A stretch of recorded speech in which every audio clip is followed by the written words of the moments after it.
Hello and welcome to my first ever live YouTube question and answer session. Hey there to all my subscribers and to anyone who discovers this unadvertised stream just from searching on the internet. Today I'm going to do something which I've been putting off for a while. I'm going to answer all the questions which have been sent to me about Freemasonry over the years.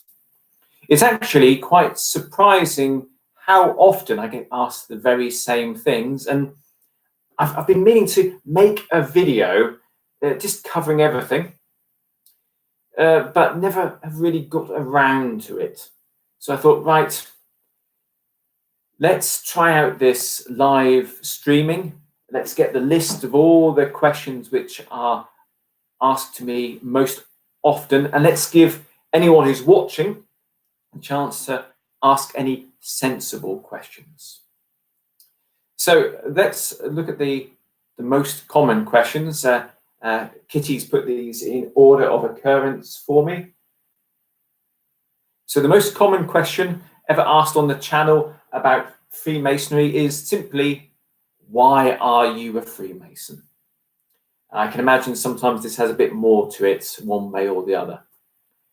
So first and foremost, the reason I'm a Freemason is because I was reading all about these subjects when I was younger, and I've read about the SRIA, the Society's Rosicrucia in Anglia, and discovered Freemasonry. I was just in my sort of late teens when I first read about it and looked into what their teachings were.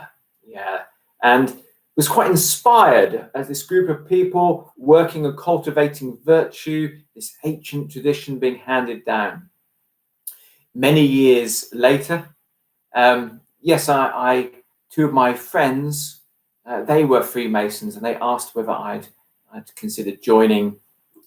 Now, I'm one of these people who like to really muse about things, so it took me a few months to consider. But yes, in the end, I did join, and Freemasonry, for me, takes the position of an inspiring set of plays.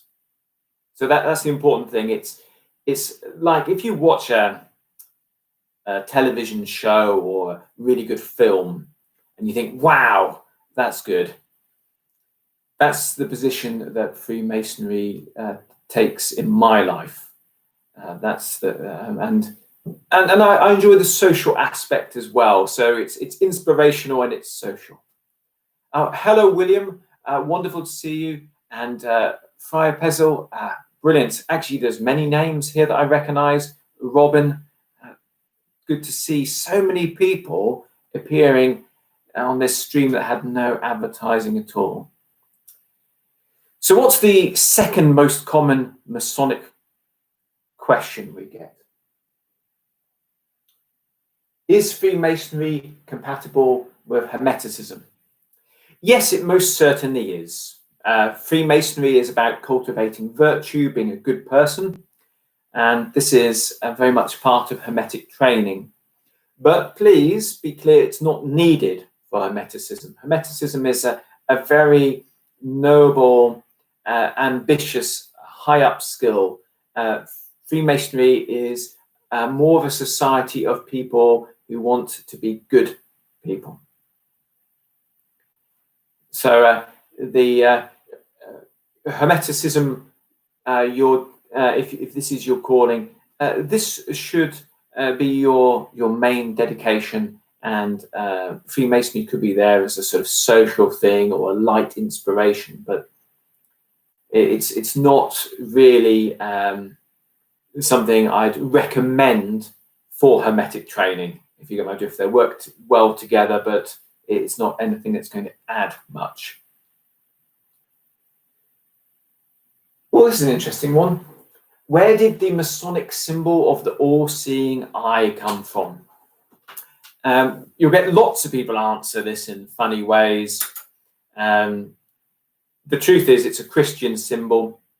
If you travel around Europe, you'll see it in churches.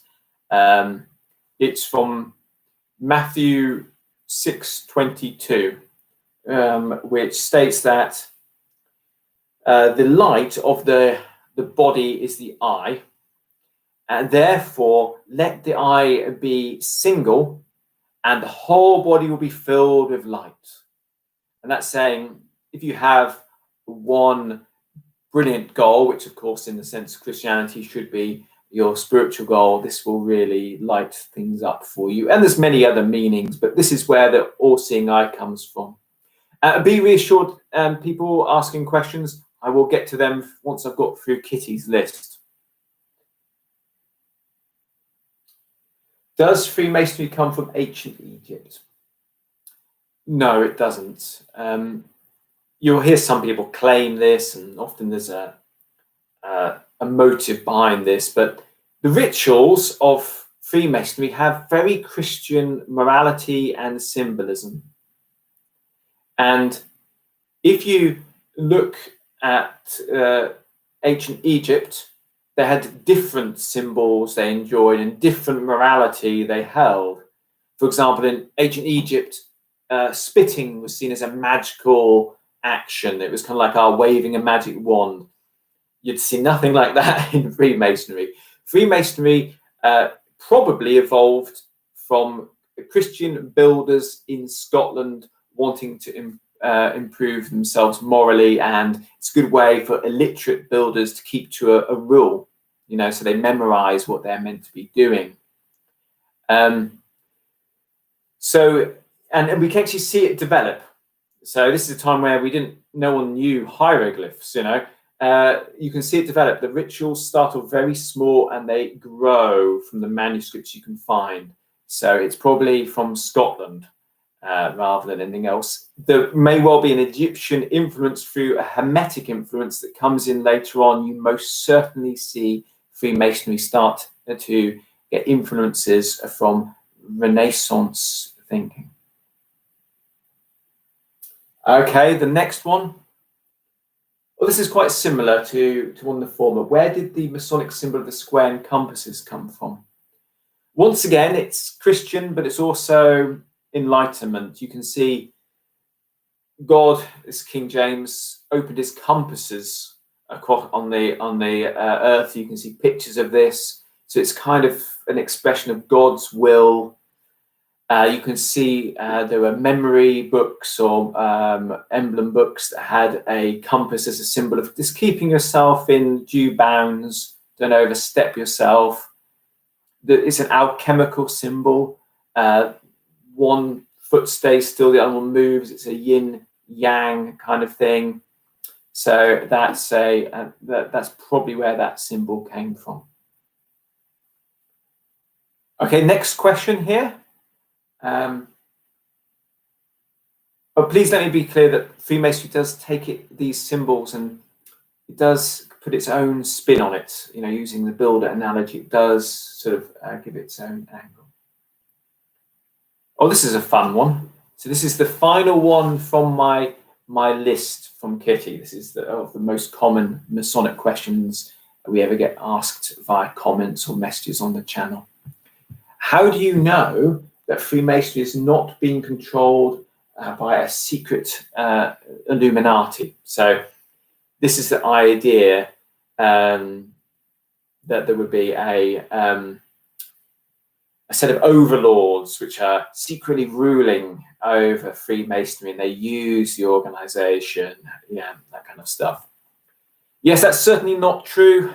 Why? I know various Grand Masters and see them make decisions and decide things and then do them and discuss them with other people and sit on committees and do them. I definitely know they are making those decisions. So yes, that's why. So these are the common questions. Let's go through the ones we have today. What role does the art of memory and memory theatres play within modern Freemasonry? Thank you, Christopher Davies. Freemasonry, in my opinion, and I believe I can really show that connection historically. You may or may not be aware that Kitty is a historian, so I have her as my corporeal similitude of academic rigor. Freemasonry evolved from a memory art, and indeed the first reference to what we now call Masonic ritual. And let's be clear, these are moral plays. These are moral plays that are being performed to help you remember to be a virtuous person. Calls it the art of memory. So this is William Shaw in his Shaw Statutes 1598 and republished 1599. I actually have a book I've written on this. So if you want to know more about this, Christopher, you can get A Mosaic Palace. This is the connection with the memory arts and Freemasonry. Modern Freemasons are practicing memory.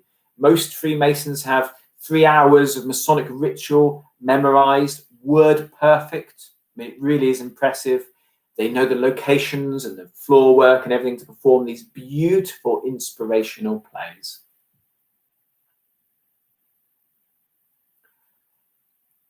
Oh, Dirty Keys official, could you describe Masonry as a modern mystery cult? Well, not really. Freemasonry is a bit more gentle than those mystery cults would be. So mysteries, maybe if you take the word, because the mystery used to mean this sort of art of as well. But Freemasonry is far more gentle. So if you go to a Masonic lodge, you'll be meeting people who are very philosophical, and they're studying Plato and they're reading Plotinus and they're really doing research and they're very inspirational and positive. But you'll be next to someone who's there who just contributes charitably and tries to be a better husband and a better person, employer or employee. So it's more of a broad membership than I think in the original mystery cults. It'd be very dedicated and very serious experience in that sense. Right, Rick. Yes, I'm a member of a few lodges. I've actually got a Masonic bio. Let me share some links. So first of all,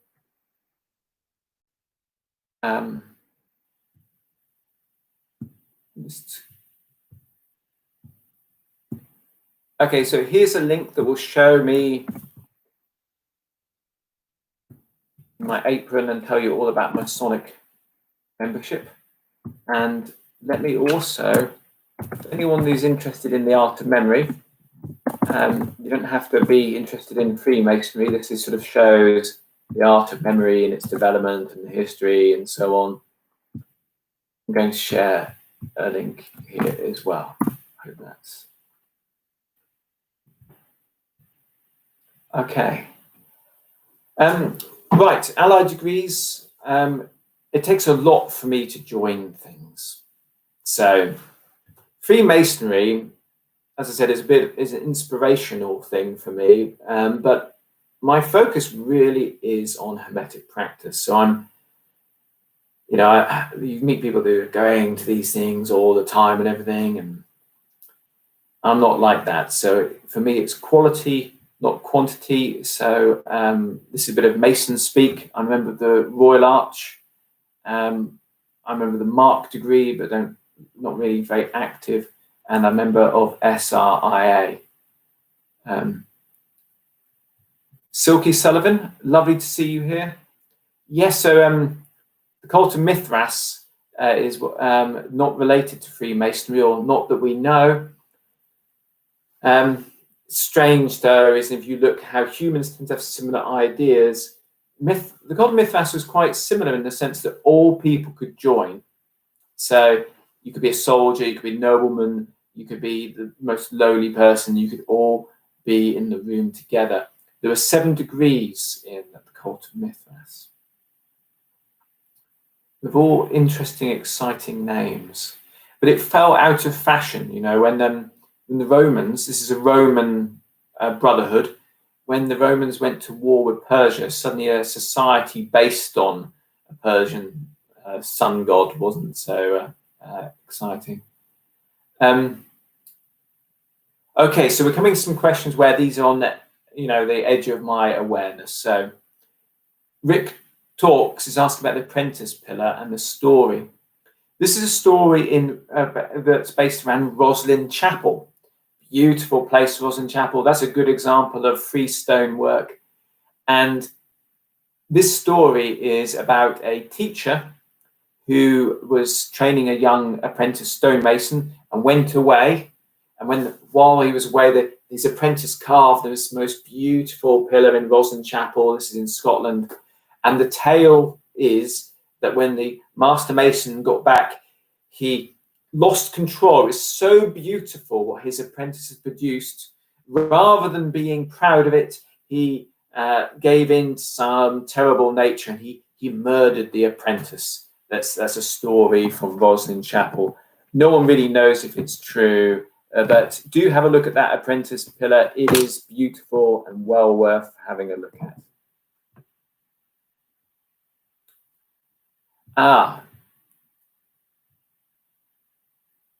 Wow, Rick, you've got some wonderful things coming up here. What do I think about Remy Gunion? I'll say his name right. Remy Gunon's and Evoda's criticism of the decadent state of Freemasonry. I'm probably not educated enough to be able to comment. So I think I've vaguely seen this in one of the books that Lewis Masonic published as an idea of a kind of counter initiation. It takes you in the wrong direction. But I think the author moved backwards and forwards on whether Freemasonry was part of it. So I'm really not in a position to be able to tell you so much. Benoit M, yes, I am. I am a Freemason.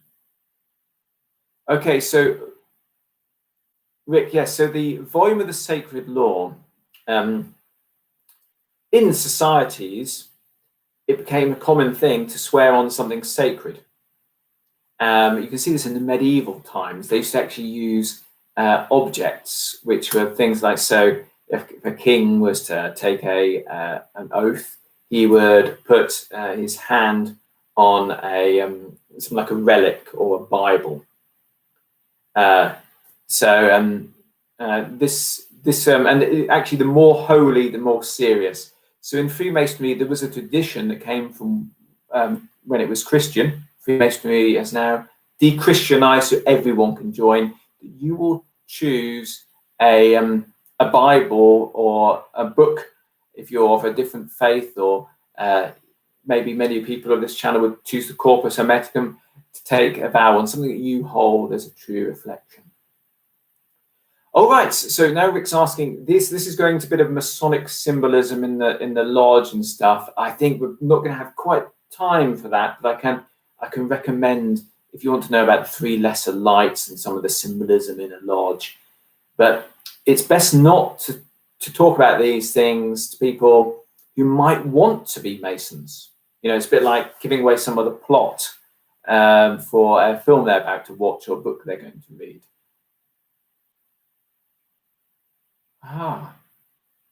So you'd have to, Benno, please explain to me what master sigils would be.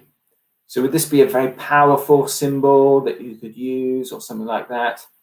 Is that what you're meaning?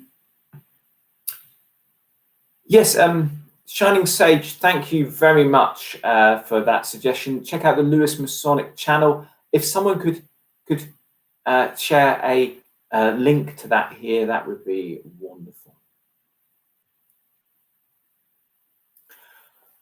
Okay, so Rick Talks asks about a tracing board.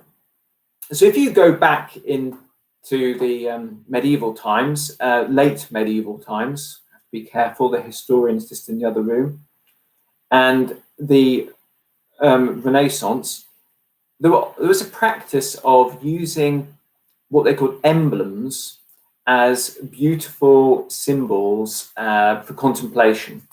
This would be for meditation, for meditatio. You would contemplate them. This is a practice. I'm trying to find you a picture of one. This is a practice that's carried on in Freemasonry. Each Masonic degree has a beautiful painting with meaning in it that you can contemplate and muse upon.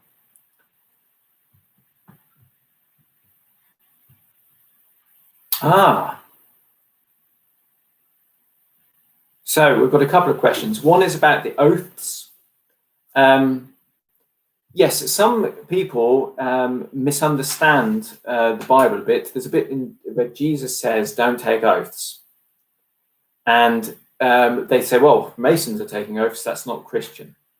If you actually read the Bible, the whole thing, you'll see that actually there's a lot of oaths, including God actually asking for oaths and making oaths. Jesus himself makes oaths. What Jesus is saying, if you look at that particular section, is saying, don't overcomplicate things. Make your word. He was surrounded by people who sort of had 500 rules for things and were caught up in words. He was trying to cut through that. So he's not saying you can't get married and, Jesus went to a marriage. He was not saying you can't make promises to people, be in a kind of employment contract, get married or anything like that. He's saying don't overcomplicate things. Okay. And then we have, Esoteric Fitness is talking about Socrates and Plato. I think he's adding to the list that people are reading from. Paul Westbury asks, does Freemasonry attempt to consolidate all world religions? Freemasonry doesn't make any comments on any of those matters. So Freemasonry is just a society of people working on their own moral betterment. So the rest of that's just to you. Yeah. Right, now we're talking about the state of health of Freemasonry. Friar Pezel's asking about this. So let's be absolutely clear here. We're getting into some interesting territory where I need to state, this is just my opinion. So I don't stand for any Grand Lodge. I'm not an official spokesperson or anything. I'm someone with a YouTube channel who's had a lot of questions that thinks, okay, let's answer them. Freemasonry is decreasing in numbers. And there may be various reasons for that. There's been a big number of people who joined Freemasonry after the Second World War. Maybe people aren't as thoughtful or motivated towards the cultivation of virtue and moral betterment and charitable acts. All clubs have been decreasing, but I'm happy to say there's the people who are there are really doing it. So doing some real impressive things to help the world.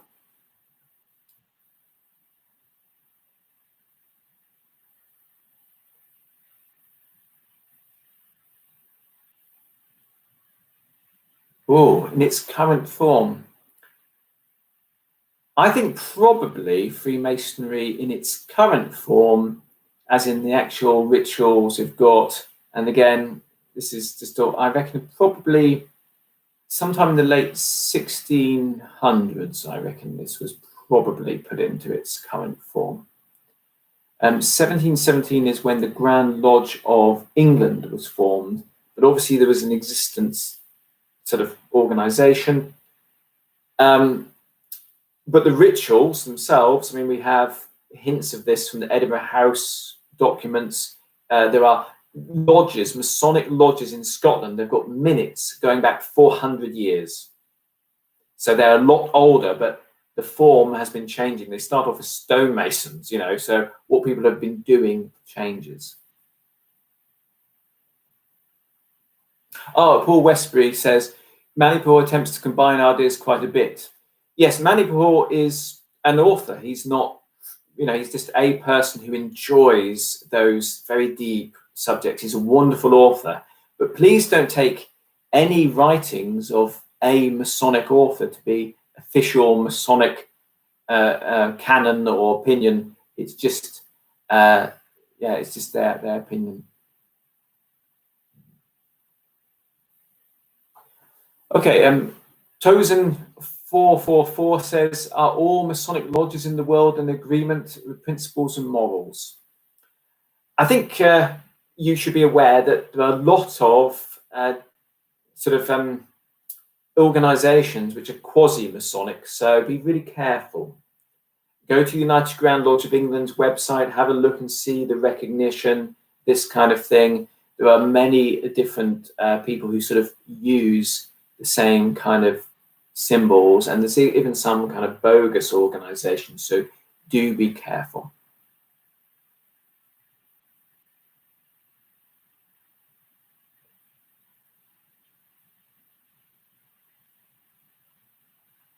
Omar, yes, we asked about this earlier on. He's asking about the Rennie Gunion. No, I've seen bits and bobs of it.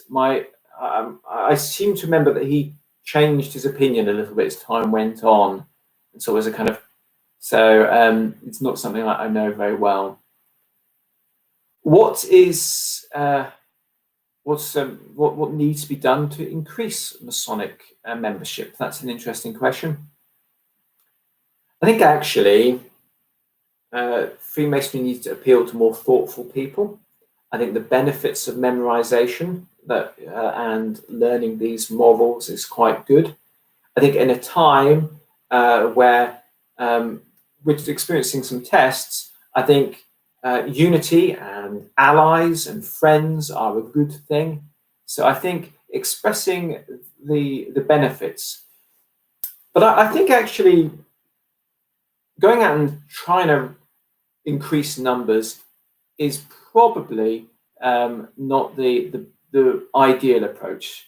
I think actually if you really genuinely do something and you enjoy doing it, so if you're a Freemason and you're having great discussions and your lodge is meeting up and you're having lovely inspirational ceremonies and a big feast afterwards and you're all really enjoying it, your friends all see that, I think that's the thing, to really engage with it. And I think maybe Freemasons spread themselves a bit too thin with other commitments and stuff, and maybe just making sure that one lodge that you're a member of, your mother lodge, is brilliant.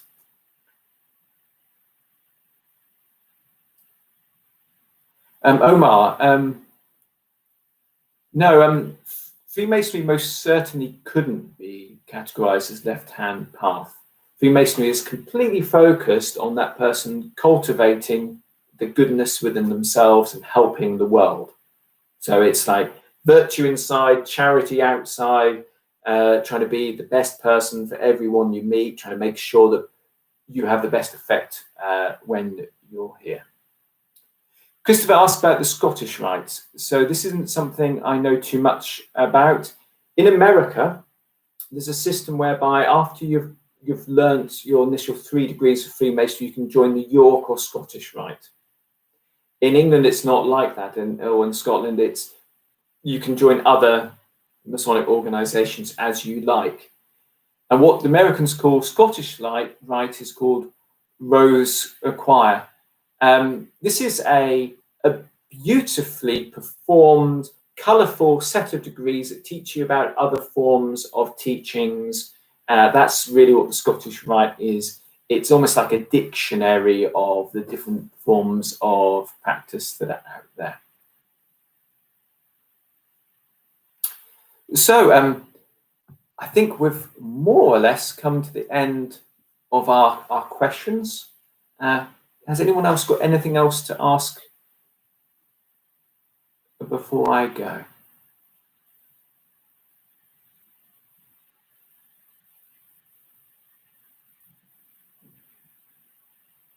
Okay, I'm asking about the Shriners. Again, you're asking an Englishman about an American organization, right? So there's no, Shriners don't really exist here.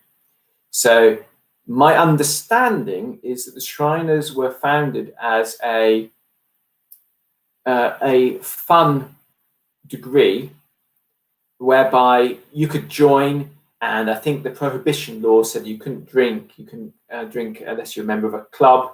So you could join this, and it was all meant to be light-hearted. So they chose all sorts of sort of foreign things. So for them, they mixed Chinese and Arabic and everything, symbolism, and just took things together to make this sort of playful, charitable organization that focused on hospitals.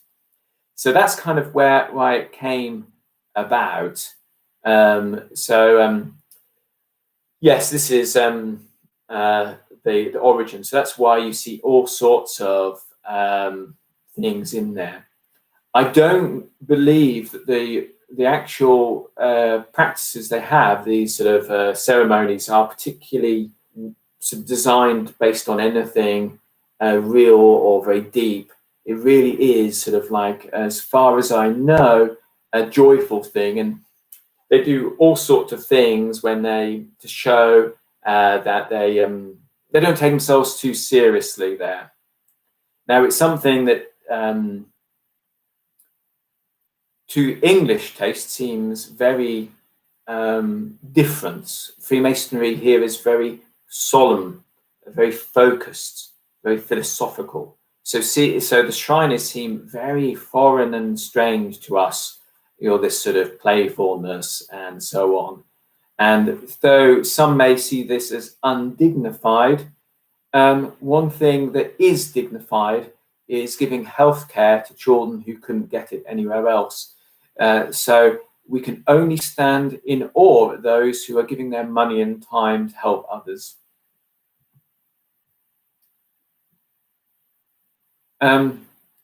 Okay, any tarot decks? And then you ask about Edward Waite. So yes, I know Waite.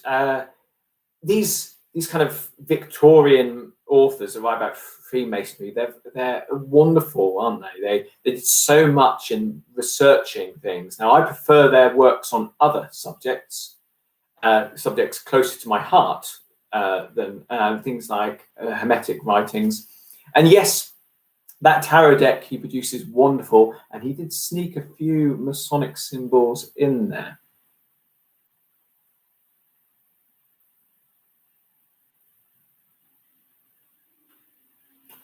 Oh, I don't know of any rituals from other theologies put into Freemasonry. Is you look at the degrees, it's very much has evolved as a as a path of truth and of virtue, from Christian symbolism, becoming as universal as possible from that, from the beginning now.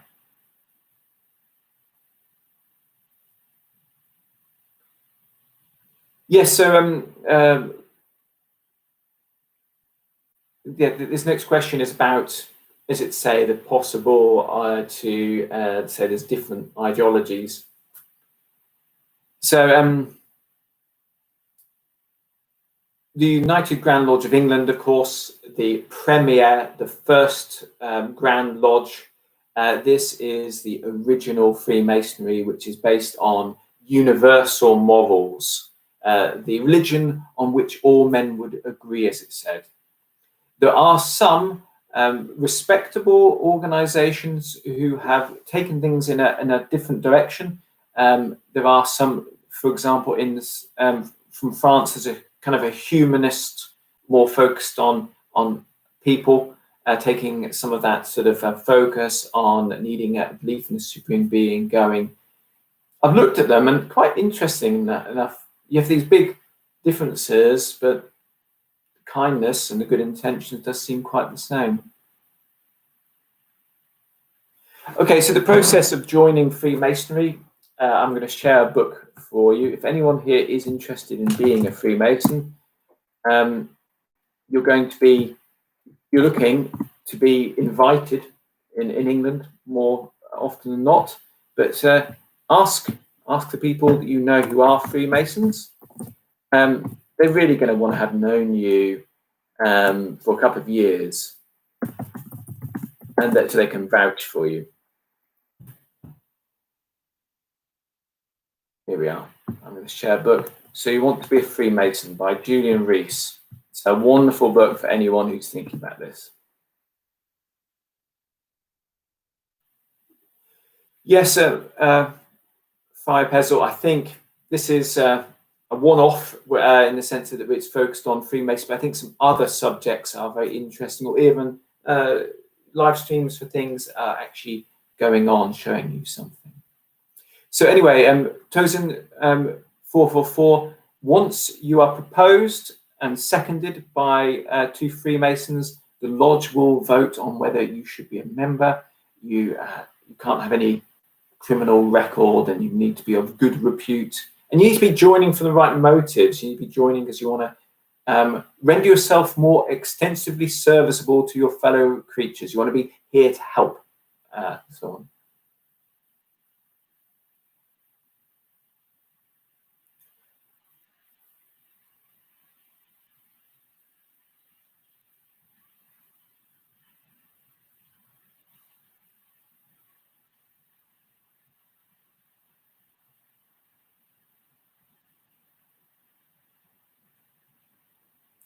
Okay, we've got a few questions. Omar, Freemasonry is a society based on the cultivation of goodness. It's about you being a good person. You're going to be cultivate temperance, fortitude, prudence, and justice. You're going to be making sure that you are a good role model in life and doing things like that. It's a social society. So it may assist your other paths, but it's not really as ambitious or as those. So if you've got extra time and you want to meet people and to do some things in the community and learn that Freemasonry is for you, if you don't have extra time, then you should really just focus on your practice. Hermetic practice would be a far better investment. Blue Lotus Primordial Water says, are all Freemason documented? Each lodge has a register of members. In England, Pitt the Younger put forth the Secret Societies Act, making all clubs keep a list of membership. So yes, they are, is the answer.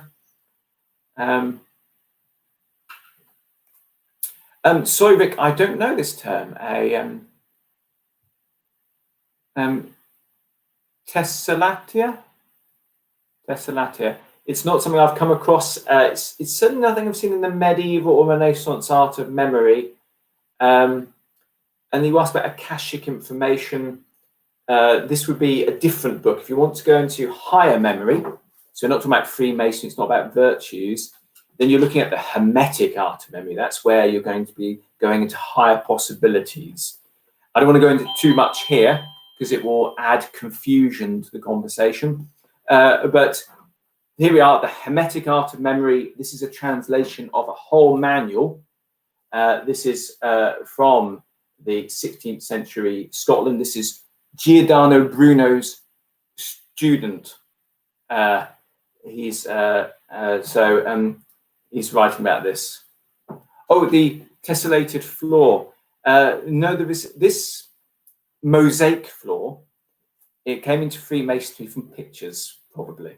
It was probably they saw in the Bible, they drew examples, and it's probably the Geneva Bible. They drew a picture of this.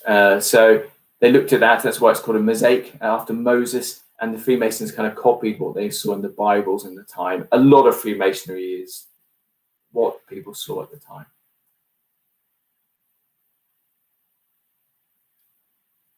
No, unfortunately, I don't know how to speak Brazilian Portuguese. A token, yes, this is a subject that might be worth talking about in the future. Tozen, this is something sort of a bit off topic, so maybe we'll do something about that later on. There is a video actually on this subject. Do have a look in the playlist.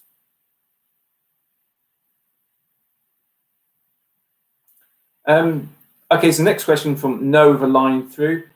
Freemasons take a firm vow that if a Freemason breaks the law, then you should report them.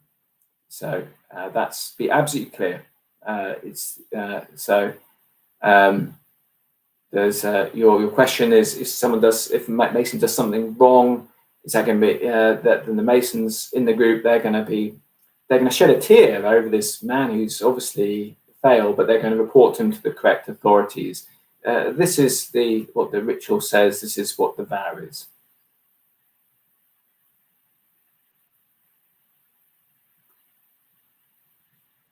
Okay, so Omar's asking about the social life here.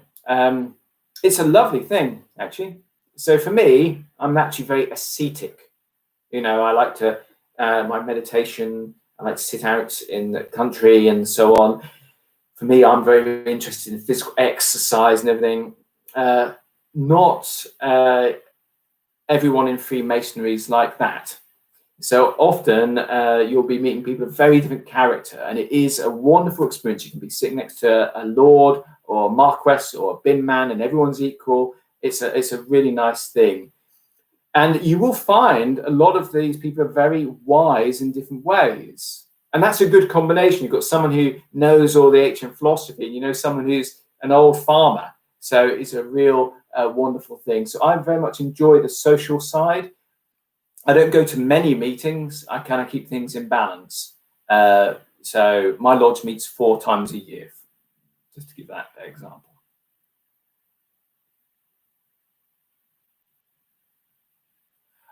Right, no with a line through. Freemasons support each other in the sense that they're friends and allies. But you've got this society based on virtue and morality. If you meet a Freemason who's in a position of power, he's going to be very disappointed in you if you've done something wrong, and there's no chance you're going to get any special treatment.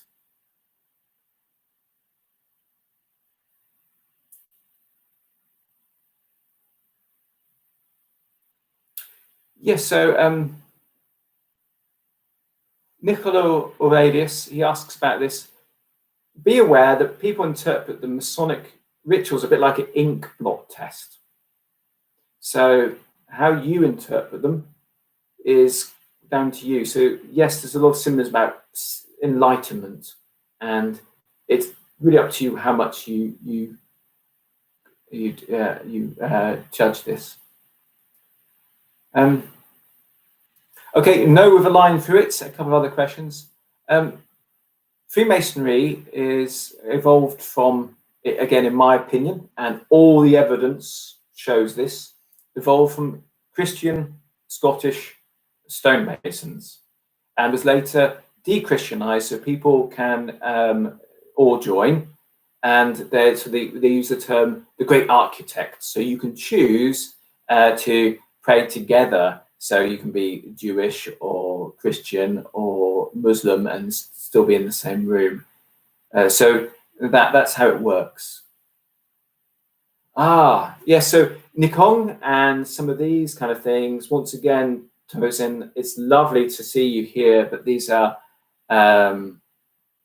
this is going to go a bit off topic. Seek and ye shall find. Well, actually, humans aren't very good at keeping secrets. Seek and ye shall find. You find that actually not just Freemasonry, but anything someone tries to keep secret gets exposed within a few years.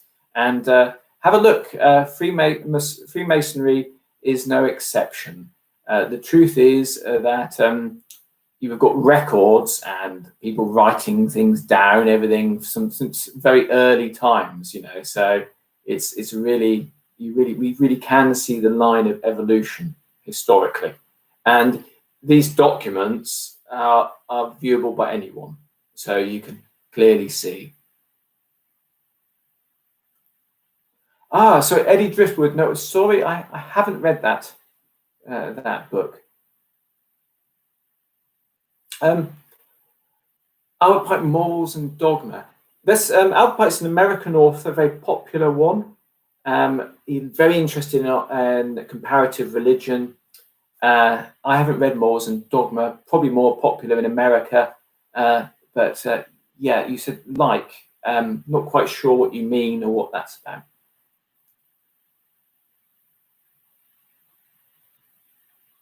Oh, right, Omar. So Freemasonry is everyone's a member, and you'll see in different countries you'll find people that draws from different areas. You know, in Scotland you'll find there's certain communities where it really is people doing the hard physical work. Some areas you'll find it's more other people who are more sort of people of words, but you see diversity there, which is wonderful. Right, okay, no with a line through it. Yes, so no, I did answer your question. Freemasonry originally was focused on Christianity. Now, it's got a universal term.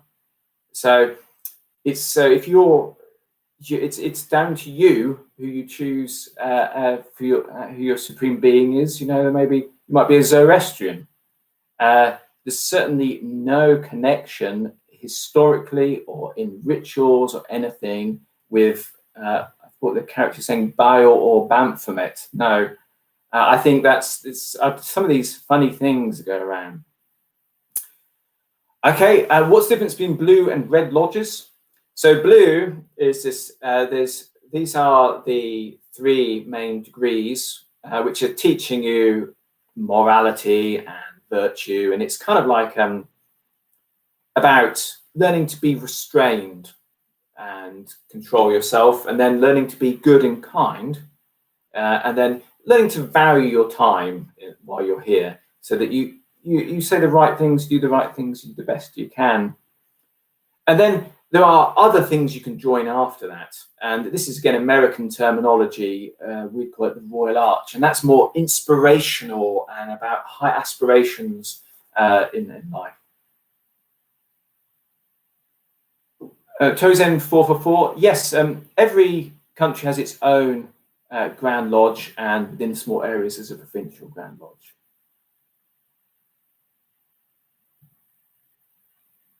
Paul Westbury, no, there isn't. No, Freemasonry is really just if you read every word of every ritual from the time it's first published to right now, and believe me, you're talking to the man who is in charge of publishing them in this country. It's just focused on being a good person. That's really the whole idea.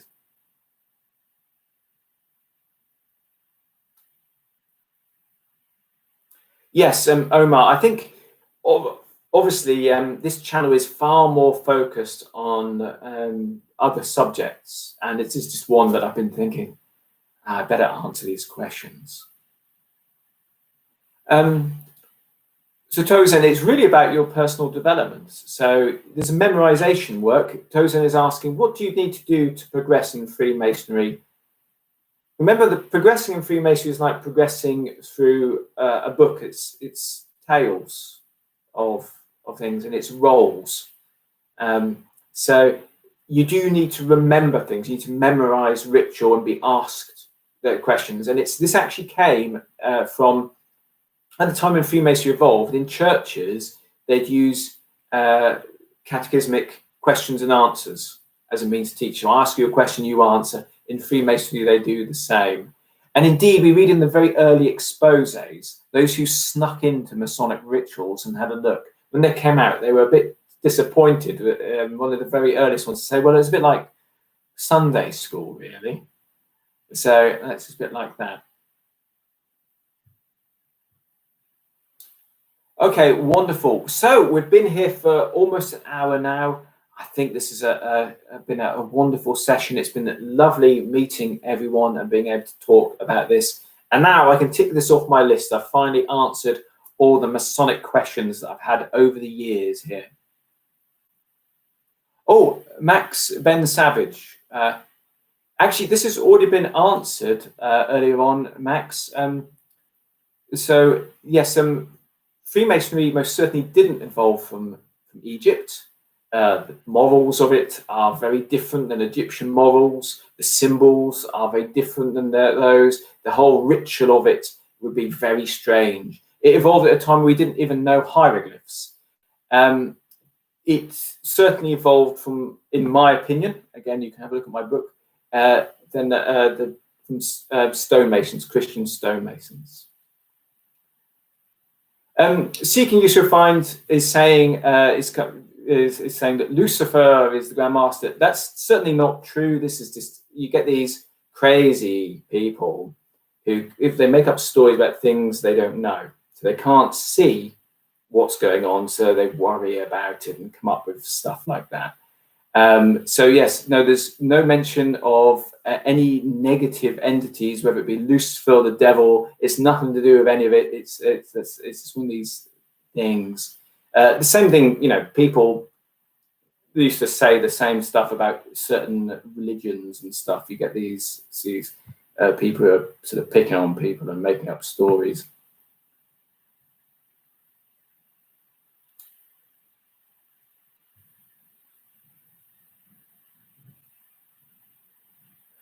Yes, so we can talk about things like Zen and yoga and Shigendo on different subjects, so different live streams. That's a very good idea.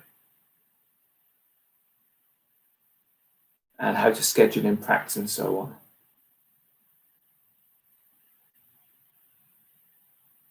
on. Right, the 33, the meaning of 33. So I don't see any fixation on 33 in the media or anything. And bear in mind that this 33-degree thing, this is American, one of the two paths you can take. So it isn't a sort of a very prominent thing in in sort of all countries. I think the 33-degree, but this is me searching through memory back. I think it's to do with 33 years of Jesus' life. I think that's the original kind of thing. And I think there's, you know, the 3 and 3, it's double, you know, it's a double 3. So it's like an amplification of those 3 degrees. Seeking You Shall Find. The symbolism of light in Freemasonry is always made clear to be about light is seeing the truth, how things really are. It's about you knowing yourself and knowing your creator. This is there. And you see the quotes are actually biblical quotes that inspire these. So this is most certainly where it all came from.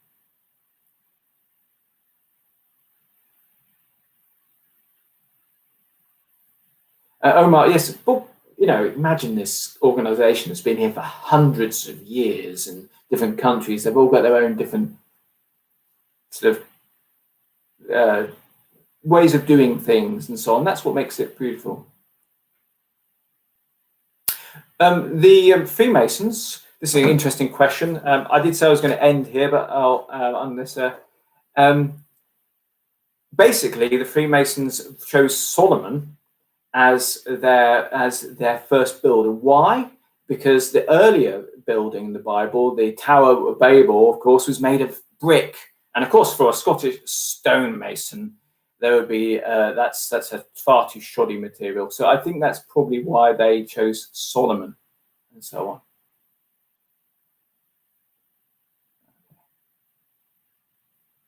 Okay, then wonderful. Yes. So as Kinder says, I think it's time for us to end this, and we will think about other subjects for future live streams. Thank you very much, everyone, for attending. My name is Martin Faulks, and I hope this video was of interest to anyone who wants to know a little bit about Freemasonry and its compatibility with hermeticism and some of those common questions. Until next time, let's make every word, thought, and action count.